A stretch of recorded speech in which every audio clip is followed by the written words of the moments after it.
Hi Sandra, I'm Ezelle from the upcoming. It's lovely to speak to you today. Congratulations on the 12th fantastic Evolution Mallorca International Film Festival. So could you talk to us about the festival itself? How did it start and what was the initial collaboration for you like? Sure.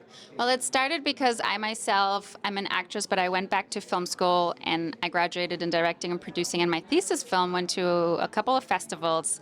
And as my family lives here in Mallorca, I grew up here. I wanted to send it here to the festival, and there was no film festival. So that's how I started it. And can you talk about how far you've come? I mean, now the festival's in its 12th year, and what do you feel the festival stands for? The festival stands for creating an international community in Mallorca, bring filmmakers together from all over the world, and being really open and inclusive and kind of promoting and encouraging that conversation between filmmakers and actors, producers, cinematographers, to create new projects together. So really be kind of this melting pot here on the island for film lovers.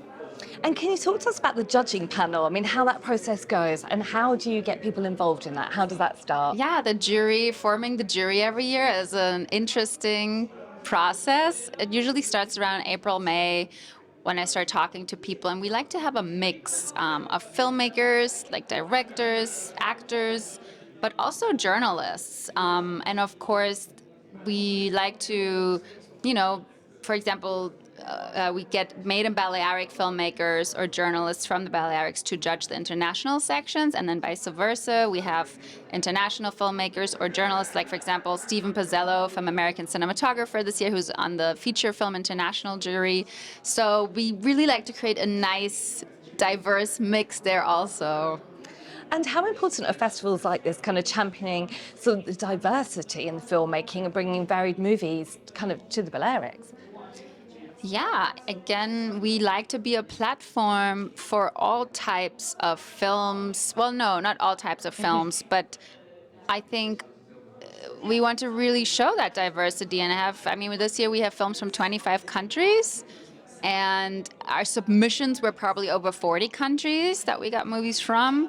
So it's really cool to know that the festival is known, around all these parts of the world. And that's what we're all about, and it's the cinema and the language of cinema that unites us and that makes us all equal at the end of the day. So it's fun to meet people from all over the world that all make movies, probably in a different way, but at the same time we're all making a movie. So I don't know, the whole process of that creative undertaking is very much the same no matter where you are in the world, and that's the exciting part. That's what all makes us unique and the same at the same time. I don't know if that makes sense, but you know what I mean.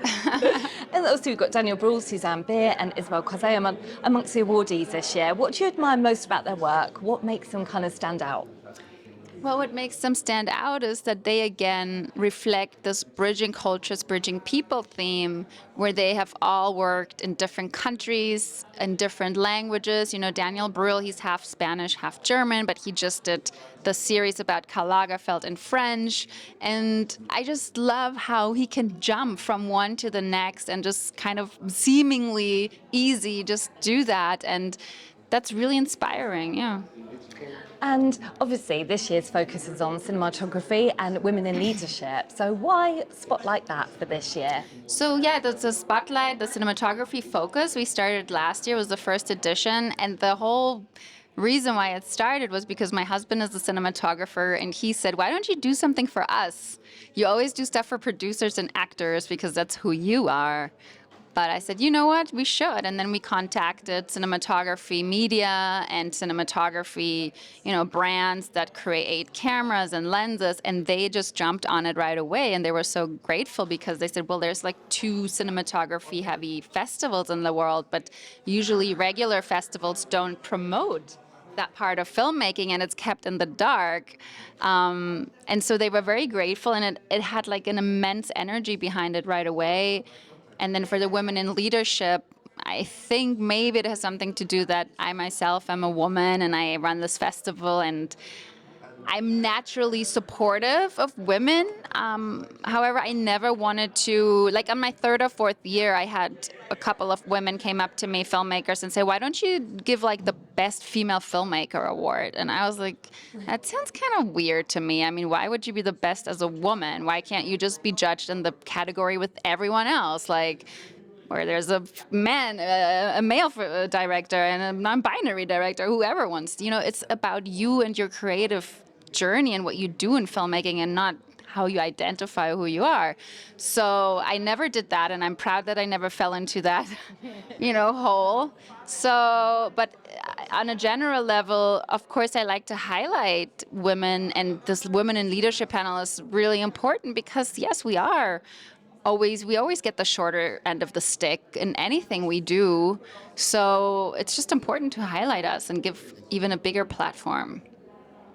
And what films are you most eager to see on the lineup this year? Oh, wow. Well, last night was great, the opening film, but I think The Kill Room by Nicole Bayonne is going to be really exciting. And then The Pod Generation is also by a female director, Sarah Bartz from the UK, and with Emilia Clarke in the lead role. And that's a really fun film. And then, there's like over 80 short films and documentaries. There's an amazing documentary that I love called I Am Not. It's an Israeli documentary about an Israeli couple who adopted a Guatemalan kid when he was very small. And then he, turns 18 and he's curious about where he comes from. And they take him to Guatemala to actually meet his parents. And again, there is this, diversity bridging cultures thing. Like these people came together and took care of this child. And of course, he's curious of where he comes from, because at the end of the day, no matter how open we are and how much we embrace other cultures, we also need to find ourselves and really understand where we come from. So, yeah, I really love that documentary too. And I think obviously for you, you've got a lot of personal contact with all the filmmakers, the producers, directors that are coming over and building rapport and learning quite a lot about them and for yourself. So what guidance would you kind of offer to newcomers in the film industry? Oh, what guidance? Just, shoot your movies, do your movies. Don't let anything stop you. There's so many rocks in the road. There's going to be so many doors you need to knock on a million times to get through. You're going to get a lot of no's. But, also today is different than was 10 years ago. Today you can take your iPhone and you can make a movie. It's fine. The quality is amazing. It shoots HD, and you can buy a microphone on Amazon. There's so many things. I'm not saying that that's going to be your movie that will be at the Cannes Film Festival, but you need to practice a lot. So I see around, 700 films a year for submissions.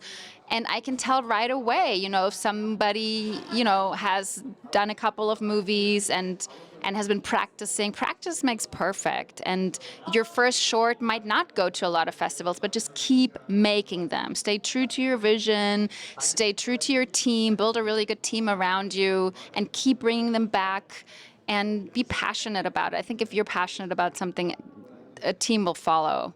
At least that's what I feel like. That's how the festival is possible. They're all sick of my passion, so they're like, we'll help you, okay. And obviously Mallorca as a country, as a backdrop, I mean, what do you think are some of the amazing things about this country as a backdrop to film setting, and also for the festival too?